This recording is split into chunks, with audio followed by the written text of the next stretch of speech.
We are going to begin. So officially, a warm welcome to my old friends and new friends. And all of you have come to sing and to honor the wonderful teacher Thich Nhat Hanh and hear some songs and some stories from my days with him. That's just wonderful. And Liz has put in the chat a link to the lyrics for tonight. I just included everything. I just got all the lyrics practically in there. I thought, what the heck? So if you want to sing along or you just like to have the lyrics, you can just click on that link and it will provide you with that. So this is a Twilight and Lullabies is the name of this part of the singing series that I do the first and third Thursday of every month. The first Thursday is called No Better Time to Sing, and it's a more upbeat, extroverted guest artist extravaganza. Twilight and Lullabies is where we just kind of bring it down, and we have a quieter, more reflective evening together. We have left the chat open, but we really ask that you don't chat during a song. Many of you have heard me say this, but these little things pop up. Every time you chat, it goes bing, and I'm singing, and all of a sudden I'm reading the chat, and it doesn't work. I do not want to multitask like that. So save your chats, please, for between songs. That would be wonderful. We have everyone muted and not able to unmute just because, you know, it's people get unmuted and don't realize it, and then things go kind of fluey. But we'll unmute at the end so you can cheer and clap and talk to each other, okay? So let's just start by, now that all the preliminaries are over, take a breath. Arrive a little more fully. Anita says she doesn't see the lyrics. It may be because you came on a little later than when they got posted. Looks like Liz is taking care of it. So we have a song that we always start Twilight and Lullabies with. I wrote it during the pandemic. I wrote a lot of songs during the pandemic. And so this one is for our moment here. It goes like this. Evening falls, the day is ending. All my work, I lay it down. Let it rest until tomorrow. Day is done. Lay it down. Let's sing it together. Some of you are just hearing this for the first time. So try it out. Excuse me. Always takes me a minute for my voice to catch up. Evening falls, the day is ending. All my work, I lay it down.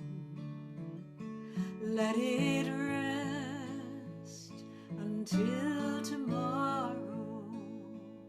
Day is done. Lay it down. Lay it down, your every burden. Evening shadows gather round. Come, sweet night, and gentle darkness.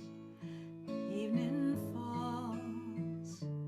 Lay it down. Let's do that second part together. Lay it down, your every burden. Evening shadows gather round. Come, sweet night, and gentle darkness. Day is done. Lay it down. Let's do the final ending. Come, sweet night, and gentle darkness. Day is done. Lay it down. Let it rest. Lay it down.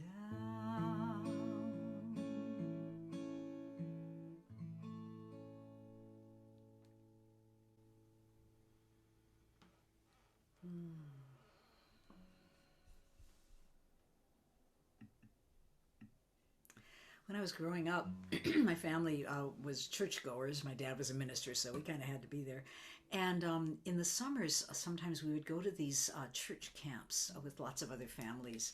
And there was always this tradition of out in the evening as the sun was setting, going out and sitting on a hillside or under the pines and singing quiet songs of evening. And that was my inspiration for doing this particular kind of the Twilight and Lullabies evening. And I started out calling it Vespers and Lullabies because that's what we called it, was Vespers. And then some people pointed out that that's not a term everybody knows. If you're not raised in the Christian tradition, you might not be familiar with Vespers. So I changed it to Twilight. But the song we just sang is so much in the spirit, isn't it, of just bringing the day to a close. And I'm going to just invite you now to follow me in another little song that was actually built from a teaching, what's called a gatha, that Thich Nhat Hanh made. And you'll find it, we'll do another one in a minute. But he had a beautiful way of leading guided meditation to just help the breath, the mind, and the body connect. Just that simplest of things. But when we're not used to it, meditation can be torture. My first long meditation retreat, oh my goodness, was painful because I didn't know how to align, bring everything together. And so these little gathas gave you a phrase for each breath. So the in breath would be, I have arrived. And then the out breath would be, I am home. And then the next one would be in the here, breathing in, and in the now, breathing out. I am solid. I am free. In the ultimate, I dwell. It's a little poem, it's a little guide, it's a mantra, and then one can just repeat it over and over again with the in-breath and the out-breath. So I put it to music because I loved it so much. I have arrived. Some of you have this, I think, in your song sheet. Believe so. It goes like this. So as I sing it, you're welcome to sing along, or you could just practice the breathing with each phrase in and out. I have arrived. I am home in the here and in the now. I have arrived. I am home in the here and in the now. I am solid. I am free. I am solid. I am free. In the ultimate, I dwell. In the ultimate, I dwell. And I'm definitely going to share some stories about how I met Thich Nhat Hanh and began writing songs, but I'm going to jump ahead a little bit to many years later, a few years later, when he was doing a public talk at Spirit Rock Meditation Center. I wonder if any of you were there. I don't remember the year, but it was beautiful, out on one of the great hillsides at Spirit Rock, and he was up on a little platform they'd built, and I sang from time to time. And I heard him teach this gatha for the first time, and it was so simple, and the lines were so poetic. They were the right length. They were just the right length for a breath. And I thought, I bet there's a music for this. So I sat there while I was waiting for him to call me up on stage thinking, I bet you know a tune. I bet you know a tune. And the miracle of Muse, I remembered a tune from my growing up years. It was a Christmas carol or a Christmas tune called Holy Infant Lowly. And I can't remember the rest of it, but it was that tune. So exactly the tune you just heard was this sweet little lullaby from Christmas time. And so when I got up to sing, it was like, okay, I hope this works because I've never sung it before. So, so this is a collaboration between a Buddhist and a Christian turned Buddhist. Let's sing it together one more time. I have arrived. I am home in the here and in the now. I have arrived. I am home in the here and in the now. I am solid. I am free. I am solid. I am free.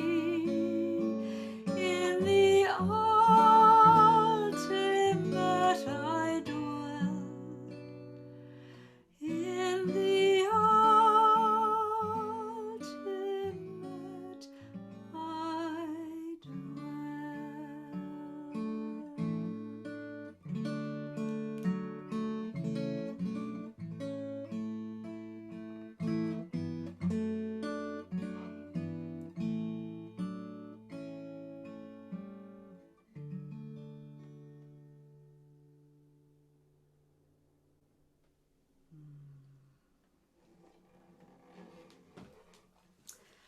So we have certainly arrived.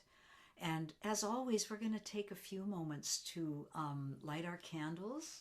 If you have them, let me light my candle. You can see that I have a little display here of Thich Nhat Hanh's photo and a little sleeping Buddha. This is my guide to how to be a good Buddhist, is rest more. And all these little white things are petals from some tulips that I had beautifully arrayed behind him. And in my trying to move the table to get it so you could see it, it tipped over. And all the petals but one fell off. And I decided to leave it just as is because it just felt so kind of fitting, you know, that his body has gone through a transformation, as all of our bodies will, and nothing lives forever. And yet there's so much beauty in the whole journey and the what's left and all of that. So anyway, I leave it as it is. So if you have a candle and you want to, please bring it close to your screen, and let's just shed some light for all those that don't have a candle tonight. We offer our light to each other and our care and our coming together as two-legged beings, just wanting, like all the other beings in the world, in the Ukraine, in Russia, in the Congo, in, you know, all around the world, all we want is to be peaceful and happy. That's all anybody wants, isn't it? So we lift our candles with that prayer. May we all be peaceful. May we all be safe. May we all be happy.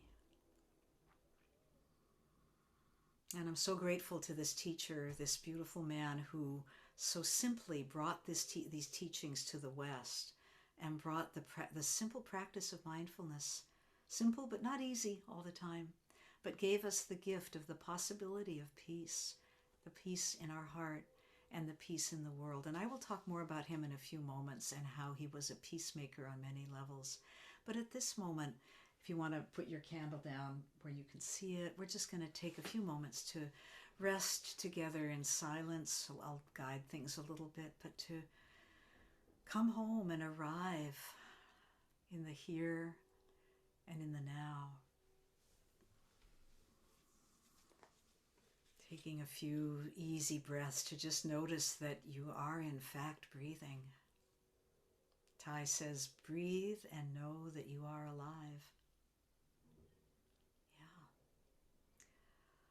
And in that breath, just kind of notice your body, where it is, what you're touching, where your legs are touching, what your feet are touching. I am solid. Yes, indeed. Notice just by scanning your body what's a little tense, what's maybe not quite as comfortable and soft as it could be, and see what it might take to lay it down a little bit more. Let it go. Let it rest. And I'll just offer one of his well-known teaching gathas that my next song was based on. So as before, I'll just read a phrase or say a phrase, we'll breathe in, and then with the second breathing out phrase, we breathe out. And then I repeat just a single word, and then a single word out. And then we have another phrase. And we'll just do this together as a honoring of this tradition of Thich Nhat Hanh, and just as a gift to ourselves and to the world. Breathing in, I know I am breathing in. Breathing out, I know I am breathing out. In, out. And these don't have to be great big breaths. This is not an effortful breath at all. It's whatever's natural for you. Breathing in, I see myself as a flower. Breathing out, I feel fresh. Flower, fresh. Breathing in, I see myself as a mountain. Breathing out, I feel solid. Mountain, solid. Breathing in, I see myself as still water. Breathing out, I reflect all that is. Still water, reflecting. Breathing in, I see myself as space. Breathing out, I feel free. Space, free.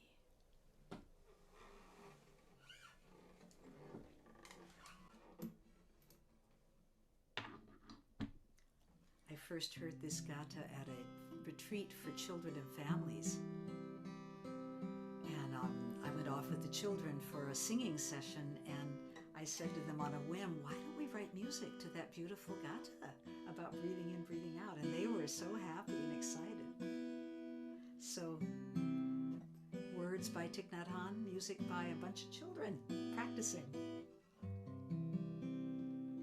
I think many of you know this. It's one of those songs that's traveled pretty widely, and I know the wonderful monks and nuns at Plum Village sing this quite a bit. It was such a thrill for me to go to Plum Village in 2016 and sing with the monastics and the visitors from all over the world and hear them singing songs that I wrote 20 years or 30 years before. So sing with me. Breathing in, breathing out, breathing in, breathing out. I am blooming as a flower. I am fresh as the dew. I am solid as a mountain. I am firm as the earth. I am free, I am free, I am free. Lovely. Love seeing the hand motions.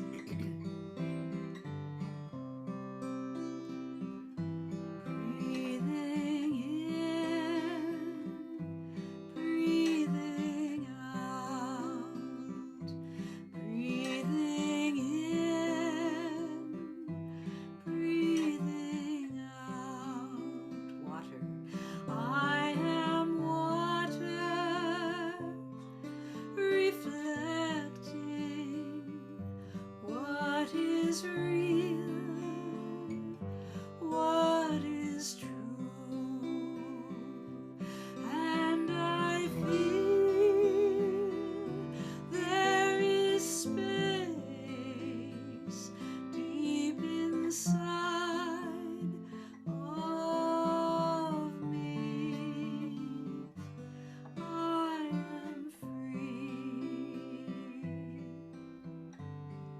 we do this live.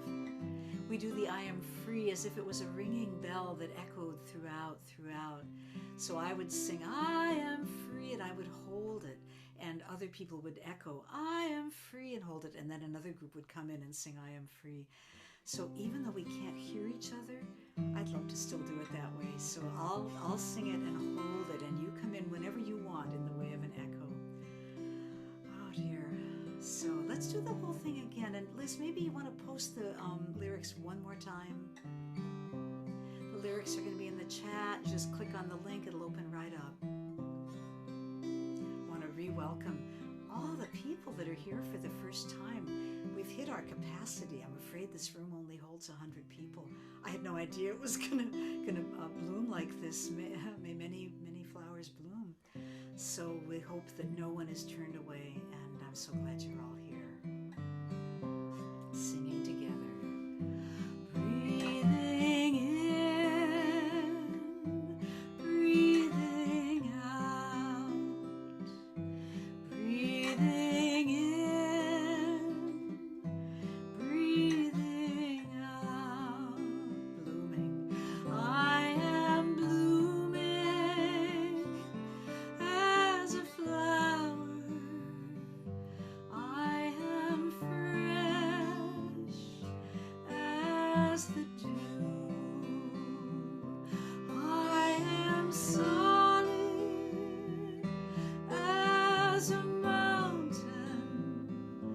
I am firm as the earth. I am free. Did you echo? Let me do it again. I am free. Beautiful. Just seeing your lips move, I can hear you. Water reflecting. Breathing in, breathing out, breathing in, breathing out. I am water reflecting what is real, what is true. And I feel there is space deep inside of me. I am free, I am free, I am free. Okay, now we get to the little bit fancier part. I sing, breathing in, and you echo, I am free. And then I sing, breathing out, and you echo, I am free. Okay? Excuse me.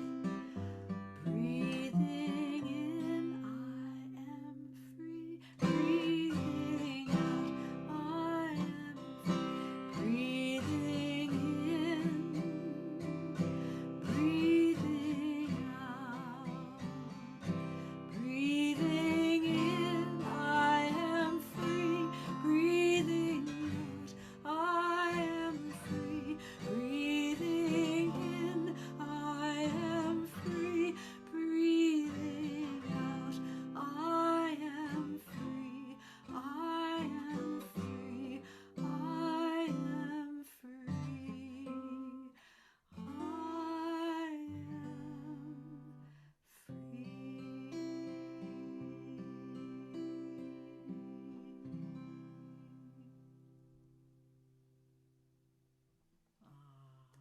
Thank you so very much. Thank you so much. There's a funny way in which I can't hear you, but I feel your song. I feel your voices. And it's so wonderful. It's such a gift. Well, I want to tell you, those of you who are not as familiar with Thich Nhat Hanh, I want to just tell you briefly who he is, kind of his bio in as simple way as I can. So he was born in Vietnam in 1926, and he entered the Tu Hui Temple in Hue City as a novice monk at the age of 16. As a young monk in the early 50s, he was engaged in the movement to renew Vietnamese Buddhism, which had been kind of fading. There was some way in which the monastic tradition and the practices in the community had sort of not been what it used to be, and he was one of the young Buddhists who wanted to bring it back. When the war came to Vietnam, the monks and nuns were confronted with the question of whether to stay in their contemplative life, stay in the monastery, and just practice for the goodness of all beings, or whether they had to go out and address the suffering in a more concrete way. And Thich Nhat Hanh was one of those who said we must go out. And Sister Chan Kong, his lifelong friend, who was with him to the end and was with him at the funeral and all of the rituals, his sister Chan Kong, joined him with other young people, and they founded the the School of Youth and Social Service, and brought Buddhism and social engagement together, and really founded the engaged Buddhist movement. He coined that term in his book, Vietnam, Lotus in a Sea of Fire. In 1961, he came to the United States to study at Princeton Theological Seminary, and then the next year he went on to teach at Columbia.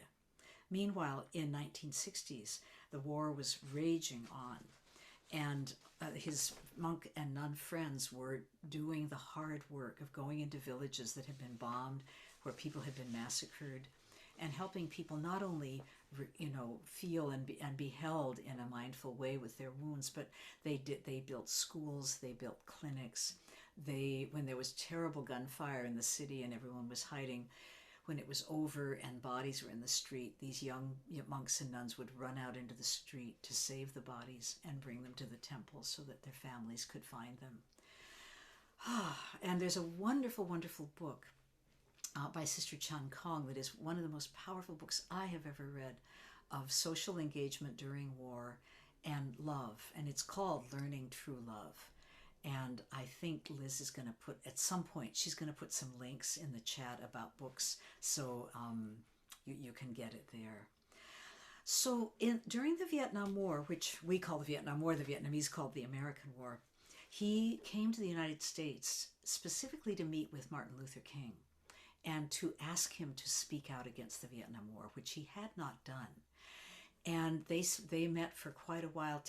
Martin Luther King was enormously impressed by Thich Nhat Hanh, and later nominated him in 1967 for the Nobel Peace Prize.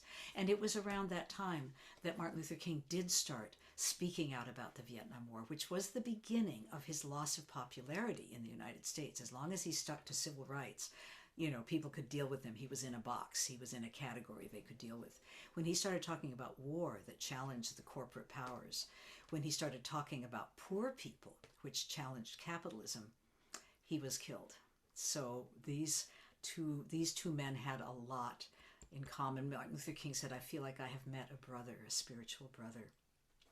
He also spent time with General McNamara, who was either head of the Pentagon or Secretary of State. I'm sorry, my history isn't great. But during that visit, he spent an hour with General McNamara. And, these high-level people don't give people an hour, every day of the week. And it was not long after that that General McNamara resigned. We'll never know what happened in that room, but I think that's significant. He returned to the U.S. several times. He spoke to the U.S. Congress, or a group of U.S. Congress people. He's spoken at events, done mindfulness events for the World Bank, for Google. He addressed the World Parliament of Religions in Melbourne, and he led a peace delegation to Paris for the Paris peace talks in the efforts to end the Vietnam War. This is the man who called himself a lazy monk and said he would like nothing better than to lie in his hammock and smell the flowers and look at the leaves in the trees. So this is my tribute to the lazy monk. So that's, I think, enough about that. I think you all know that he died January 22nd. He had a massive stroke in 2014 and was attended lovingly to. When I went to Plum Village, he had his stroke and was wheeled around in a wheelchair. and protected from the public, of course, and the care and the love and the tenderness he received, I'm sure, extended his life much longer than it would have otherwise. He was finally allowed to return to Vietnam. He was exiled because he refused to take sides in the war. He believed in reconciliation and that it was all one Vietnam. And because of that, neither government trusted him. Each government thought he was a spy. So he was exiled for many years and finally returned in, I can't remember what year, but in November 2018, he went for the last time to his beloved temple with all his attendants, and he died there. So, it's a lot. It's a lot. I started writing songs in 1961 or 62, and my first songs were inspired by the civil rights movement and Martin Luther King, who's one of my early heroes.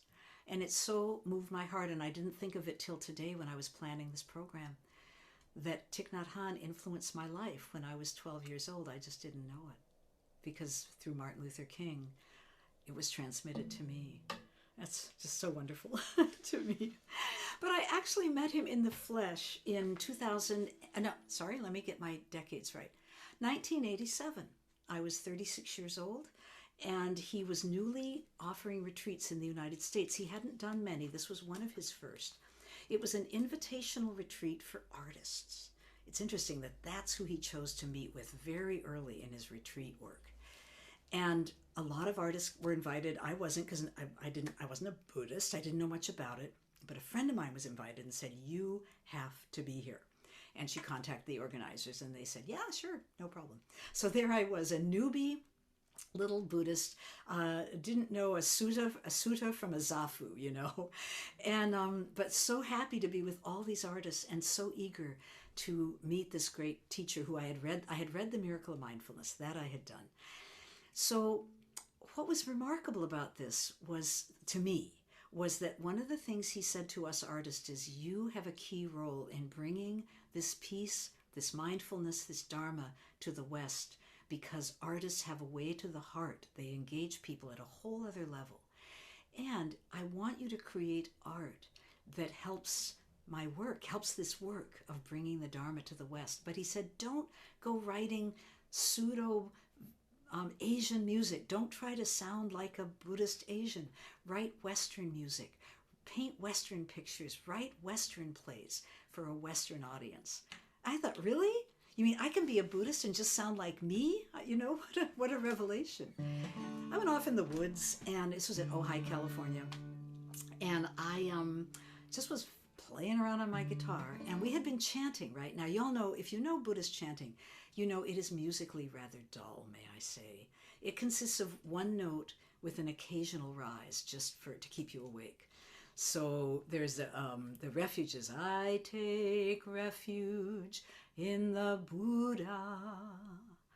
I take refuge in the Sangha. I take refuge, I got them reversed, in the Dharma. All you Buddhists out there, you know I just blew it, but that's all right. So I thought, okay, Western, I'll go with Western, and here's what I came up with. I take refuge in the Buddha, the one who shows me the way in this life. Namo Buddhaya, Namo Buddhaya, Namo Buddhaya. Namo Buddhaya is just, Namo is honor to, or praises to, or I see the holiness in you. You know, it's Namo. So sing with me. I take refuge in the Buddha, the one who shows me the way in this life. Namo Buddhaya, Namo Buddhaya, Namo Buddhaya. Dharma, I take refuge in the Dharma, the way of understanding and love. Namo Dharmaya, Namo Dharmaya, Namo Dharmaya. Sangha, I take refuge in the Sangha, the community of mindful harmony. Namo Sangaya, Namo Sangaya, Namo Sangaya,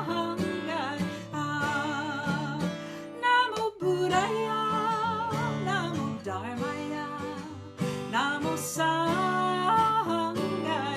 One more. Namo Buddhaya, Namo Dharmaya, Namo Sangaya.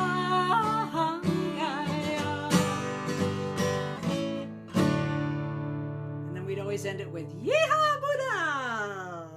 Yeah. Oh, and I felt so irreverent. I felt so transgressive. I really didn't know if this was okay or not. And at first I thought, I can't sing that to him, and I can't sing it to the other artists. You know, these were writers, these were some of them well-known people. I was like, I can't sing this little whatever. But of course I did, because I couldn't resist, because I thought it was kind of delightful. And he really loved it. Everybody loved it. And I learned, you know, that great spiritual leaders don't have to be pompous. Now, the Buddhists are really good at not being pompous. The Dalai Lama and Thich Nhat Hanh are some of the least pompous people I have ever witnessed. Christians, I have to say, we kind of lean in that direction a little more. Although Archbishop Desmond Tutu, was also not pompous. I probably told many of you, I saw them on stage together at a big convocation in Seattle many years ago, and they were cutting up like two schoolboys. It was a riot to watch them. They'd be slapping each other on the thigh and giggling, and one of them would lean over and whisper something, and then I'd go, oh, they were having a blast. So much for pompousness. So what happened at this retreat, one is that I got the invitation to bring spirituality more fully into my music in an authentic way. Not to Buddhism and, by extension, all else. But then something amazing, truly remarkable happened. He came up to me on the last day of the retreat, or the next last day, and he said, Betsy, I need your help. He said, I'm leaving from here to go to a retreat that is just for Vietnamese people. And these are people who came over or came out of Vietnam on boats with nothing but their lives. They've come to America. They've had children here. And their children don't want to be Buddhists. They don't even want to be Vietnamese particularly. They want to be American, understandably. This is the immigrant story of children wanting to assimilate and parents wanting to keep the traditions alive. And he said, could you come with me to this retreat and sing with the children? Because your music is something they'll understand. You know, it's Western. It's like them. Well, you know, you can imagine I was absolutely stunned at this. I was stunned. And I was moved and felt completely unworthy and unprepared and inadequate.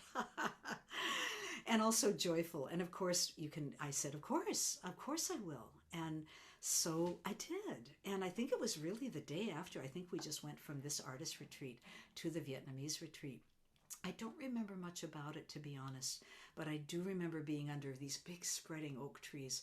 And I had just moved to California a year before. And oak trees were unknown to me until I moved here from Massachusetts. So I just was in awe of these monsters. And I just remember being, gentle monsters, being under one and singing with the children. And it was good. You could feel them being happy. And you could feel the parents being happy because their children were singing Buddhist songs. And it was something good was happening. And there was this one just tender moment that just still touches my heart so much after a song. He didn't say anything. He just reached over and he brushed my hair, kind of touched my head the way a father would touch a child's hair, like a little loving gesture, And I just felt so loved and so accepted. And he trusted me, He didn't know that I'd never really done any retreats before. He didn't know that I didn't know anything about Buddhism. He just had a heart that knows. He had a clear, knowing heart. They say a great Buddhist teacher was asked once, what is enlightenment? And he paused for a moment and then he said, an appropriate response. An appropriate response. That's the act of an enlightened being. And I watched Thich Nhat Hanh do appropriate responses so many times. So the next retreat that I remember going to with him was very different than the children's retreat. And Oh, I was going to do a children's song. Do I have time? Yeah, I do. Okay. I'm sorry. I'm going to back up. I'm going to do a children's song that I wrote a bit after that. But because of his helping me move into the children's realm, an amazing thing happened a few years later, 1992 or 3 maybe. Spirit Rock Meditation Center was trying to start a family program. And they had heard my music through the Buddhist Thich Nhat Hanh connections. And they invited me to come and help them start a family program with music. So that was the beginning of a 20 or more year association with Spirit Rock, helping lead their family program. And so this is a song that I wrote for children many years after I started singing with Thich Nhat Hanh. You don't need the words, because all you have to do is breathe. And I've done this in schools all over the place. I did mindfulness in schools for a long time. And this was always my go-to if kids were restless, if I was kind of lost and didn't know what to do. This was the song. Okay. Ready? Remember, all you have to do is breathe. Got that? You want to practice? Here we go. If you're happy and you know it, take a breath. Yes, all the kids want to go like that, right? So here's what I do. Okay, I'm going to do it with you like I do it with the kids. So, okay, we're going to do this song, but first of all, we're going to play a game. Everybody put your palms up like this. Okay, everybody put your palms up. And I'm going to come around and I'm going to rub sticky glue on all of your palms. So all your palms are getting sticky, sticky, sticky glue. Got them? Now rub them together so you get the glue all over. And then slap your thighs. Oh my goodness. Your hands are stuck, aren't they? I'm trying to get my hands up. I can't get them up. Oh my goodness. Okay, well, now we're going to sing this song. Pretty clever, huh? I did that after many instances of them clapping. Here we go. If you're happy and you know it, take a breath. If you're happy and you know it, take a breath. If you're happy and you know it. Oh, wait a minute. If you're happy and you're breathing, you can really feel the feeling. Breathing in and out is sweet. So take a breath. Ah. If you're angry and you know it, take a breath. If you're angry and you know it, take a breath. If you're angry and you know it, take a breath before you blow it. You can choose how you can show it. Take a breath. And if you're scared and you know it, take a breath. If you're scared and you know it, take a breath. If you're scared and you're breathing, all your fears will soon be leaving. You'll feel stronger if you stop and take a breath.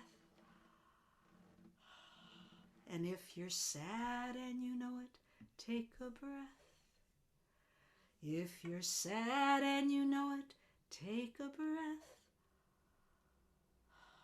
If you're sad and you breathe, it will give your heart some peace, and you'll know just what you need. So take a breath. And if you don't know what you're feeling, take a breath. If you don't know what you're feeling, take a breath. It's okay if you don't know. You can breathe and just let go. You're alive from head to toe. So take a breath. Okay, there we go. You can unglue your hands now. Thank you. And you can clap. That's fine.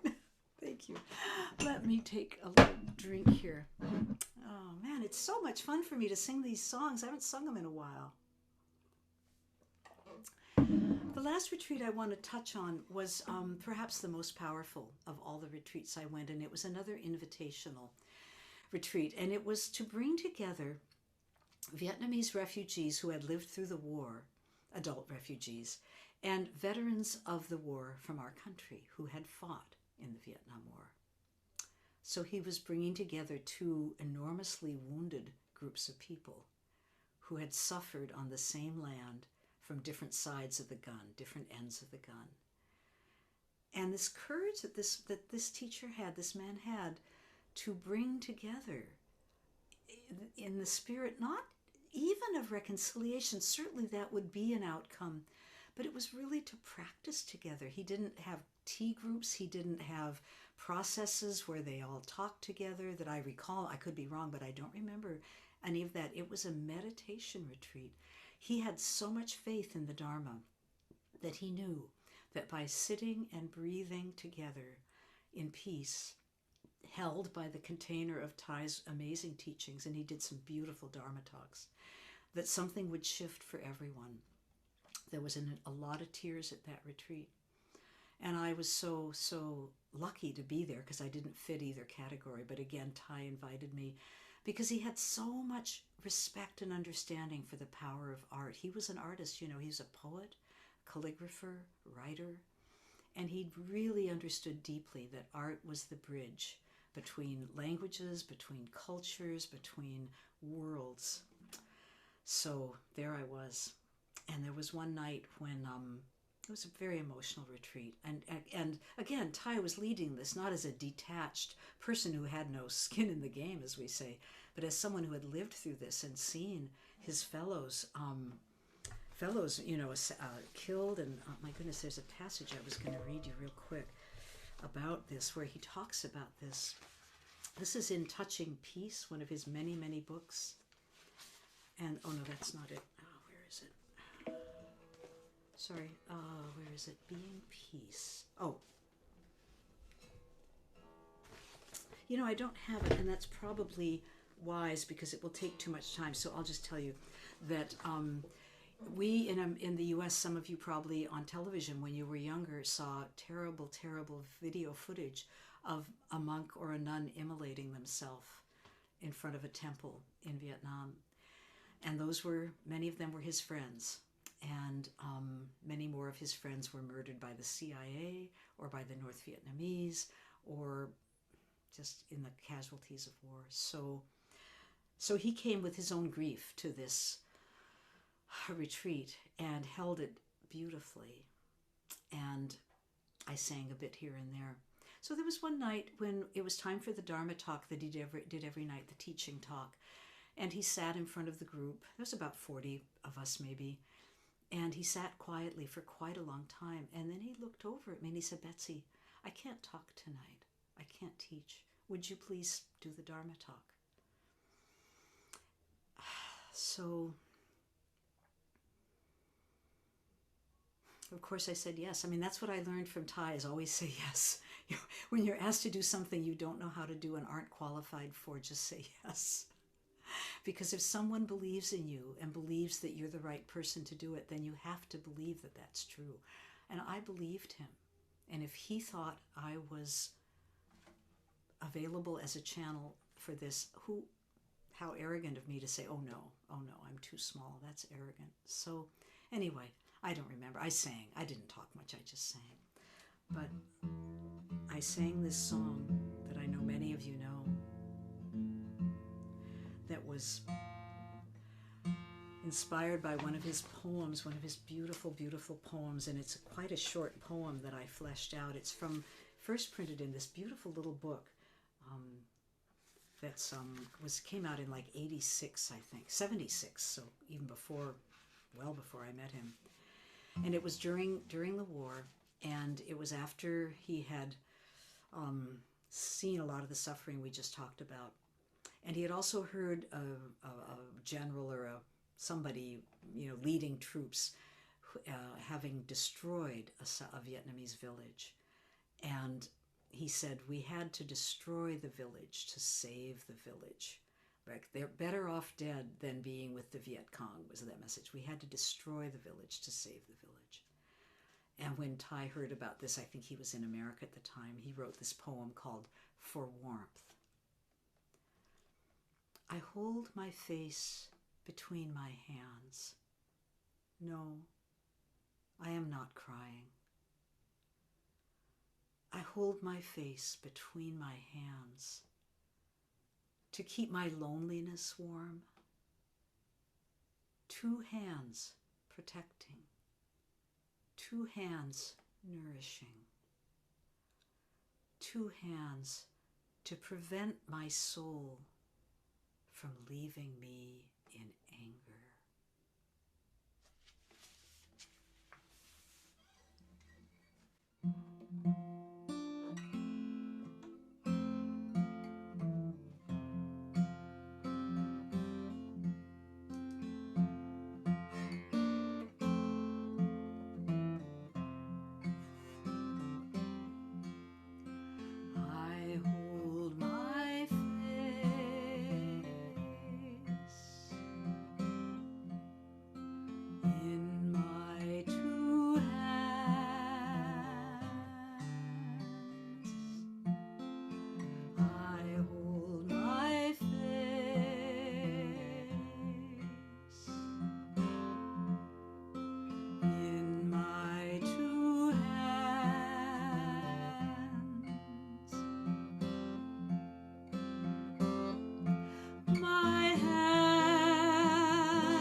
to keep my loneliness warm, to cradle my hunger, shelter my heart from the rain and the thunder. Two hands preventing my soul from flying in anger.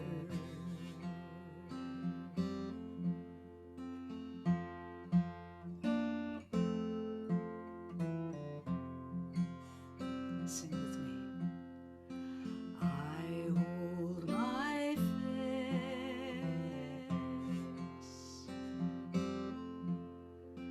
in my two hands.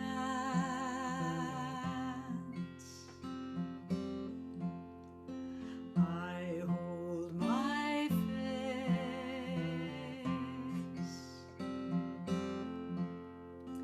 in my two hands,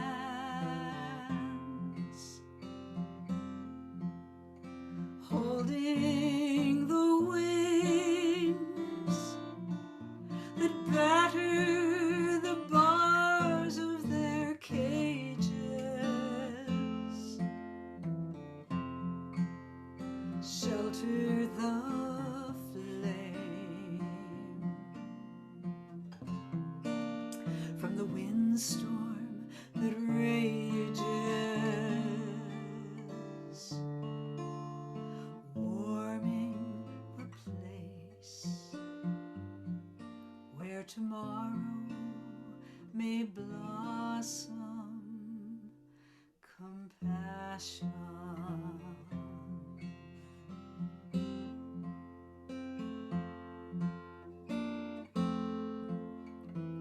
Sometimes people like to hold their face while we sing this and just feel that so soft, tender contact with your own loving hands, your own sweet, soft face.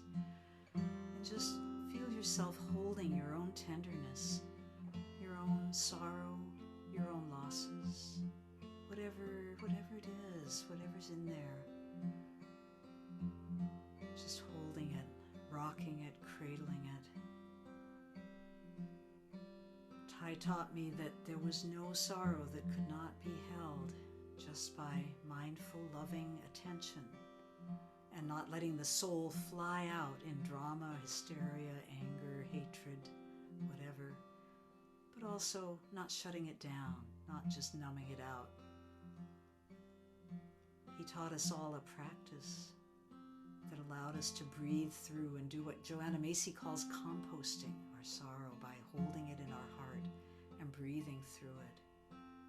So we'll do this together.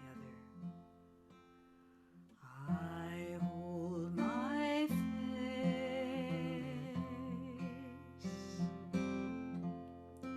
in my two hands. I hold my face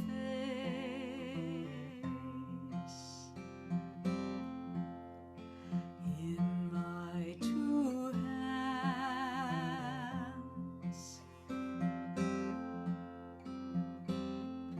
My hands hollowed to catch what might fall from within me, deeper than crying. No, I am not crying. I am in my two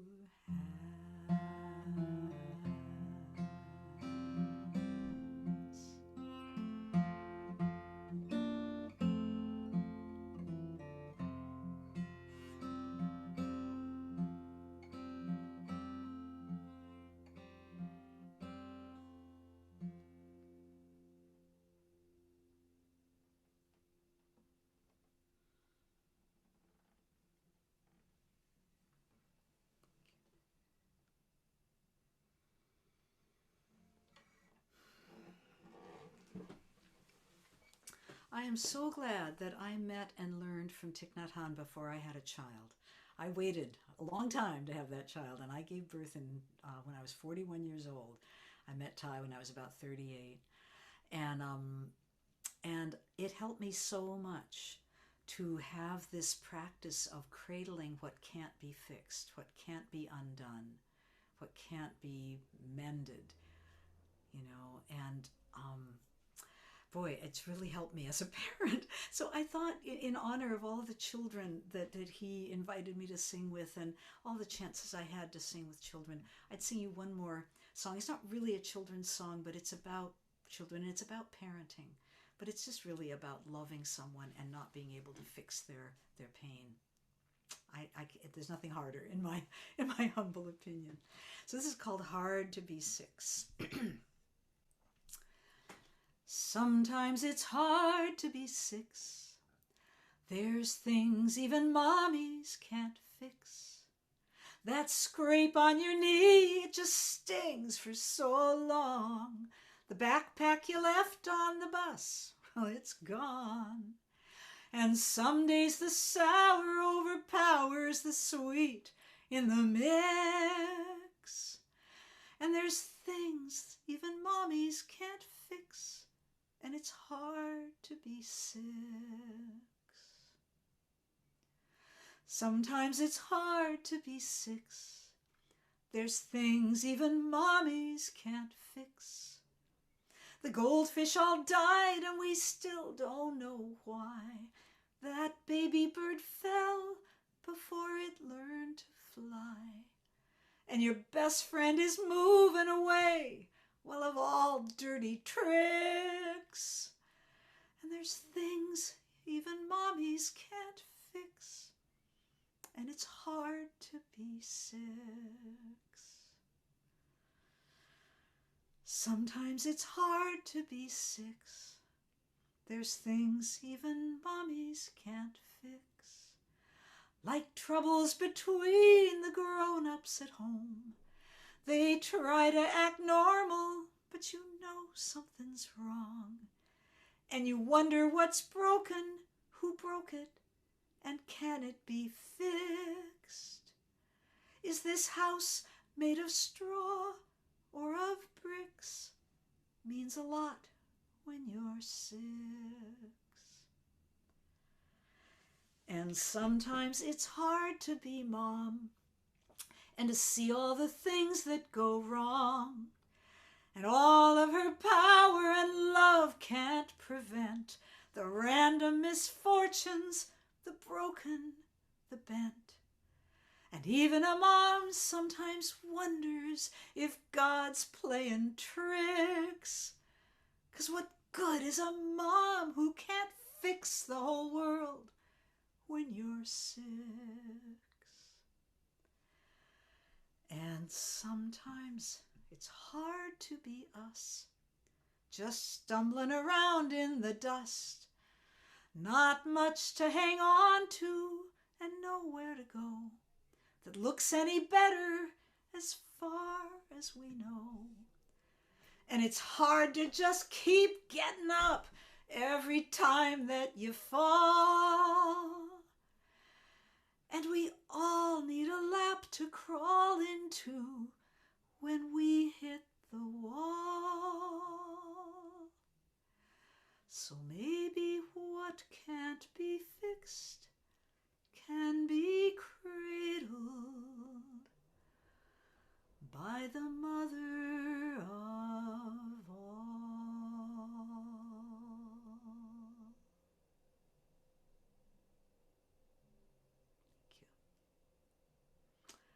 Dedicated to my sweet boy who just turned 30. Oh my goodness. So I see a lot of chat going on. I again, just remember, don't to do it while I'm singing. But I think that Liz has posted a link to the CD or the cassette, the digital downloads, or YouTubes, I'm sorry, of all the songs on the cassette that I made years ago, with most of these songs on it.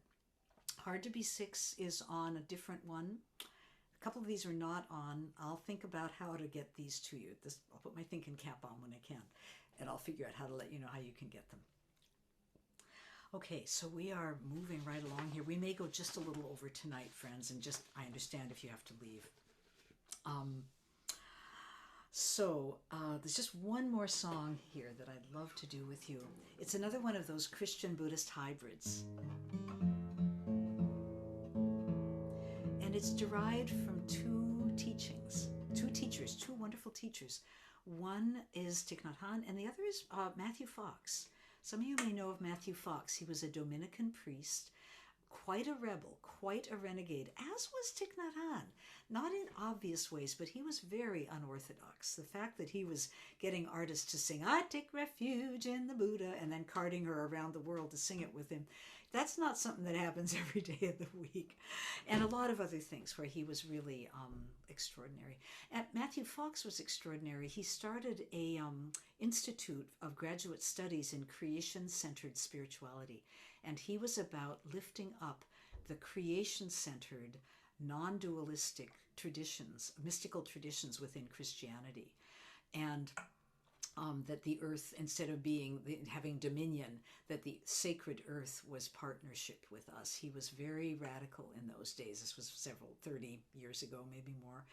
And so I went to that institute for a year and got a master's degree in creation-centered spirituality, which has taken me far, by not the degree, but the content. Anyway, and so Thich Nhat Hanh, as many of you know, teaches mindful eating, and he does it in such a beautiful way, taking usually an orange and having everyone in the retreat peel an orange slowly and feel it in their hands and smell the aromas released when the peel begins to come off. And he leads us in thoughts about where that orange came from, and that if you look closely at that orange or that tangerine or whatever, you'll begin to see the cloud that made the rain, that fed the earth, that grew the tree. And you'll see the soil that fed the roots, that created that fruit. And then if you look closely, he would say, look deeply, you will see the workers who picked the fruit, and the truck driver who drove it to market, and the grocery clerk who, put it on the shelf. And he just brings the whole universe. And this is a teaching about no separate solid self, that we are all the creation of innumerable streams of influences and causes and conditions that create an entity that looks like this isolate human being whose skin ends here. And I am not you, except that in another way I am. So that inspired this song, along with Matthew Fox's teaching that we're not born into original sin, but into original blessing. And I took that and I played with it a little, and I said, yeah, the thing about the apple, in Eden, that was the beginning of evil in the world, because we weren't supposed to eat it. And I said, I think the sin was not that we ate the apple. It's that we ate it too fast and we didn't share it. So taste and see.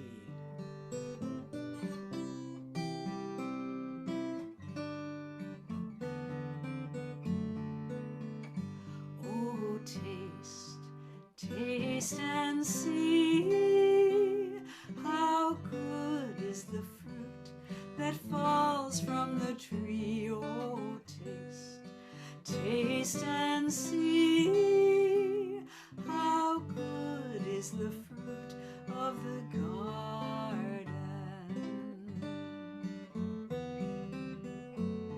That'll come around again. Taste the sun stored in the skin, flavor of fire and of passion. Taste the stars that dwell at the core, seeds of our joy and compassion. Oh, taste and see, how good is the fruit that falls from the tree. Oh, taste and see, how good is the fruit of the garden.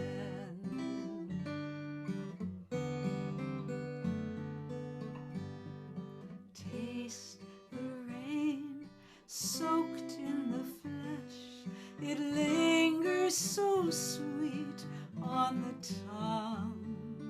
Taste the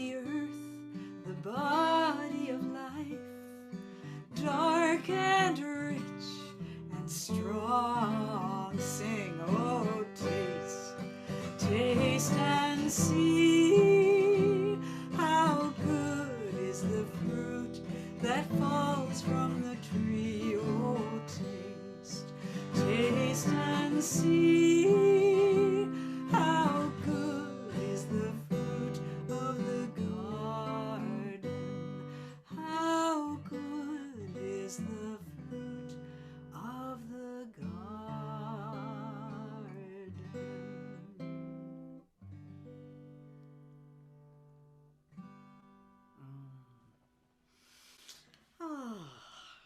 Oh, yummy, yummy, yummy, yummy. So I'm going to just make a few announcements, and then we're going to do a very, very short closing song. So stay if you can. I want to say that if you were new tonight and you didn't register, if you came because somebody gave you a link to come that was just the Zoom, and you would like to come back, then you need to get on my mailing list. Okay, that's the message. That's the pitch. And you can do that by going to betsyrosemusic.org. And maybe, Liz, you could just pop that into the chat. Sorry, I didn't tell you that. betsyrosemusic.org. And then just go to contact and you'll register. And then you will start getting invitations to these bi-monthly events. The next one is March 3rd. And it's going to be an honoring of women. I know that because it's Women's Month and International Women's Day coming up. And that's all I know about that. But I really hope you'll come back. I would love to sing with you again. This has been an unusual night. It's been more storytelling, more talk than often. I hope you've enjoyed all of that as well as the singing. I also want to mention donations, which in the Buddhist tradition is called dana. Dana is the Pali word, the ancient language of the Buddha, and it's the word for generosity. And as many of you know, the teachings were always given freely. The monks and nuns never charged for their teachings. The Buddha never asked for handouts. But the people, out of gratitude because of the life-changing, refreshing, reviving gift of these teachings, supported the monks and nuns and brought them food and built them temples and bought them fabric to make their clothing. And it was this beautiful, rich exchange that was always voluntary. So I and many of the other artists who do these evenings have chosen to do it on a dana basis, not a fee for entry basis, and just trusting in all of it, just as Thay trusted in the goodness of this work. You know, I just trust in the goodness of all that we're doing here, and I trust just flowing it out to you. I love doing it. And if you are able and if you are moved to make a donation, that would be fantastic. I would love that. As many of you know, most of it goes to the guest artists if they come, if there are guest artists, but also we've been donating to some beautiful, beautiful projects that I'm connected to in Kenya, and also to some of the incredible groups doing abortion support work for women in Texas and in Mississippi right now. We've donated many hundreds of dollars to those funds that are helping women get the medical care that they need. So I'd like to invite you to donate tonight, and we'll see where it's going to go. I haven't quite earmarked it, but Liz has put the PayPal link in it. And I want to read you a letter, a very, very short text I got back from Wanjiru in Nairobi at the Baraka Women's Center, because some of you remember about 2 sessions ago, Pauline from Kenya came on screen and told us about a project she and Wanjiru are doing in Nairobi through the Baraka Women's Center, where they are raising money to provide free menstrual supplies for girls and women, because believe it or not, the cost of getting menstrual pads, much less tampons, much less whatever, is too much for many, many women in Africa, probably in India as well. And when girls don't have sanitary supplies, what happens is they stop going to school for obvious reasons during their periods. It's just too much, it's too embarrassing, it's too humiliating. And when they don't get educated, there's so many bad outcomes. So we sent about, I think, $350 total to them. And this is what Wanjiru texted me. She said, words can't express, and this is for you, because you're the ones who did this. Words can't express what I feel in my heart. You are indeed a true sister, or she would say, you are true sisters and brothers, and I am always humbled. Well received, and this will support our project. May the mighty Lord always bless you and shine on your ways. And then I sent her another batch because there was more, and she said, my sister Betsy, believe you me, I am in tears of joy. what a love from my sister. No words can express this. So I just want you to know the happiness that you have brought to women halfway around the world, and that we're connected. And it's so wonderful to be able to do that with our resources. So I hope you'll enjoy donating as you can, as you can. And if not, the night's on you, and you are more than welcome. And please come back, okay? Okay, so here we go. This is our very closing. I am so grateful that we did this tonight. It's meant so much to me. Thank you, Liz, for all the chat work. And yes, you have a yes, Liz? I was just going to remind people that they should save the chat so that they do have all the links. Yes. And if you don't know how, it's the three dots on your chat. Yeah, you just open the chat panel. That's right. Open the chat panel, 3 buttons at the bottom. Click on them. First option is save chat. Okay? So it's all there, everything you need, all those links. And we are going to just close. And then we're going to open up the mics in a minute so that you can all cheer and clap and huzzah. And then if you like, we can stay and chat a little bit. We kind of get a little bit lazy and hang around for a while. So we're just going to do very, very briefly the metta practice of wishing blessings to others. And this was written by some folks at Spirit Rock, not me. May you be happy. May you be peaceful. May you be filled with love. Let's sing it. May you be happy. May you be peaceful.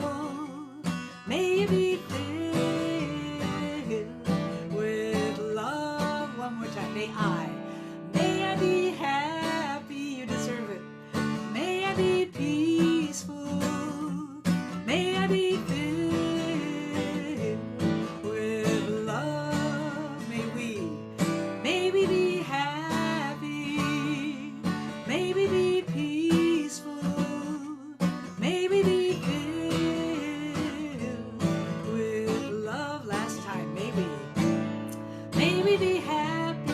May we be happy. May we be peaceful. May we be peaceful. May we be filled with love. May we be happy. May we be happy. May we be peaceful. May we be peaceful. May we be filled with love. All right. Thank you, everybody. Let's unmute. Unmute all. Let's get rowdy. Okay. All right. Anybody there? Yes. Yes, we're here. All right. Thank you. That was wonderful. Oh, bless you. Thank you.